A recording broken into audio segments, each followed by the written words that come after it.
আর লাগবে না একটাও নথি, দেখাতে হবে না কোনো কাগজপত্র।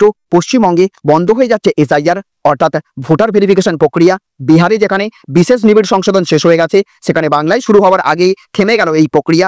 মমতা সরকারের পরিষ্কার বার্তা, বাংলা প্রস্তুত নয়, অন্তত 2 বছর সময় লাগবে। প্রশ্ন উঠছে, তাহলে কি এবার ভোটার তালিকা সংশোধন থমকে যাবে? আর কেনই বা রাজ্যের অনুমতি ছাড়া নির্বাচন কমিশনের সিইও আগেভাগে চিঠি পাঠালেন?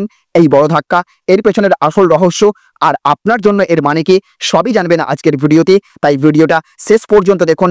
আর যদি তথ্যগুলো গুরুত্বপূর্ণ মনে হয় তবে লাইক দিন, শেয়ার করুন আর চ্যানেলটি সাবস্ক্রাইব করে নিন। আর আপনার কাছে প্রশ্ন, আপনার মতে বাংলায় ভোটার যাচাই বন্ধ হওয়া কি সঠিক সিদ্ধান্ত, নাকি এটা ভবিষ্যতের জন্য বিপদ ডেকে আনবে? কমেন্টে জানিয়ে দিন। তো দেখুন, এখানে বলা হচ্ছে বাংলা এসআইআর এর জন্য প্রস্তুত নয়, নির্বাচন কমিশনের কাছে 2 বছরের সময় দাবি মমতা সরকারের। তো বিস্তারিতভাবে বলা হয়েছে, বাংলায় ভোটার যাচাই বা এসআইআর নিয়ে জল্পনা তো কয়েক মাস ধরেই চলছিল।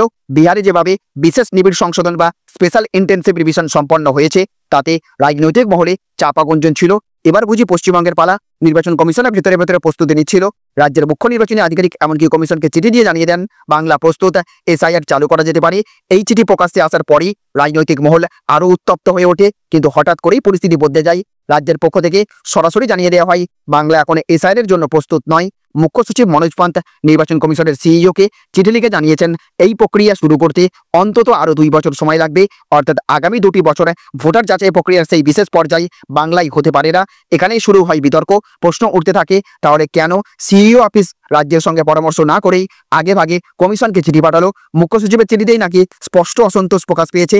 এমনকি চিঠিতে ইঙ্গিত দেওয়া হয়েছে, এভাবে রাজ্যের অনুমতি ছাড়া এমন সিদ্ধান্ত পাঠানো হলে প্রশাসনিক জটিলতা তৈরি হবে।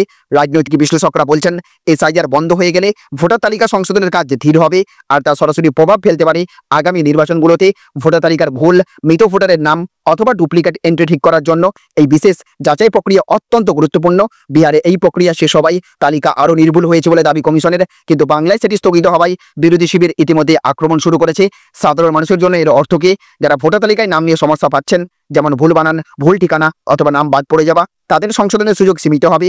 হ্যাঁ, নিয়মিত সংশোধন প্রক্রিয়া চলবে, কিন্তু এসআইআর এর মতো নিবিড় এবং বাড়ি বাড়ি গিয়ে যাচাই প্রক্রিয়া হবে না। এতে অনেক ক্ষেত্রেই সমস্যাগুলি থেকে যাবে নির্বাচনের দিন পর্যন্ত। অন্যদিকে শাসক শিবিরের যুক্তি, এসআইআর করতে প্রচুর জনবল, অবকাঠামো এবং প্রযুক্তিগত প্রস্তুতি দরকার। রাজ্যে বর্তমানে সেই প্রস্তুতি নেই। গ্রামীণ এলাকায় কর্মী ঘাটতি, ডেটা আপডেটের সমস্যা আর চলমান প্রশাসনিক চাপের কারণে তারা বলছে, এখন এই প্রক্রিয়া শুরু করলে সেটা অসম্পূর্ণ থেকে যাবে। ফলে আগামীতে আরও বড় গোলযোগ হতে পারে। তবে রাজনৈতিক পর্যবেক্ষকদের মতে বিষয়টি শুধুই প্রযুক্তিগত নয়, এর পেছনে বড় রাজনৈতিক হিসেবও থাকতে পারে। কারণ ভোটার তালিকা যে কোনো নির্বাচনের মূল অস্ত্র। তালিকা আপডেটের গতি ধীর হলে কার লাভ কার ক্ষতি তা নির্ভর করবে মাঠের সমীকরণের ওপর।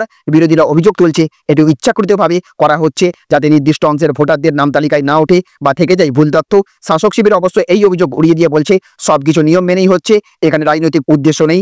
এখন দেখার বিষয়, নির্বাচন কমিশন এই পরিস্থিতিতে কি পদক্ষেপ নেয়। তারা কি রাজ্যের দাবিকে মেনে নিয়ে 2 বছরের জন্য এসআইআর স্থগিত রাখবে, নাকি কোনো বিকল্প পথ খুঁজবে? আর সাধারণ ভোটারদের জন্য আপনার নাম, ঠিকানা এবং পরিচয় তথ্য মিলিয়ে নেওয়াই এখন সবচেয়ে জরুরি। কারণ এসআইআর বন্ধ হয়ে গেলে বাড়ি বাড়ি গিয়ে কেউ আর খোঁজ নেবে না, দায়িত্ব সম্পূর্ণ আপনার। তাহলে ছবিটা এখন স্পষ্ট, বাংলায় এসআইআর বা ভোটার যাচাই প্রক্রিয়া শুরু হতে পারে, আবার নাও হতে পারে। রাজ্য বলছে এখনই প্রস্তুত নয়, অন্তত 2 বছর লাগবে। তাই এই মুহূর্তে নিশ্চিত নয় কখন শুরু হবে বাড়ি বাড়ি যাচাই। এর মানে আপনার নাম, বানান বা ঠিকানা যদি ভোটার লিস্টে ভুল থাকে, তাহলে এখনই নিজে যাচাই করে নিন, পরে সুযোগ পেতেও দেরি হতে পারে। আপনার কাছে প্রশ্ন, আপনি কি মনে করেন এসআইআর দেরি হলে আগামী নির্বাচনে প্রভাব পড়বে, নাকি সাধারণ ভোটারের তেমন ক্ষতি হবে না? মতামত কমেন্টে লিখে জানান।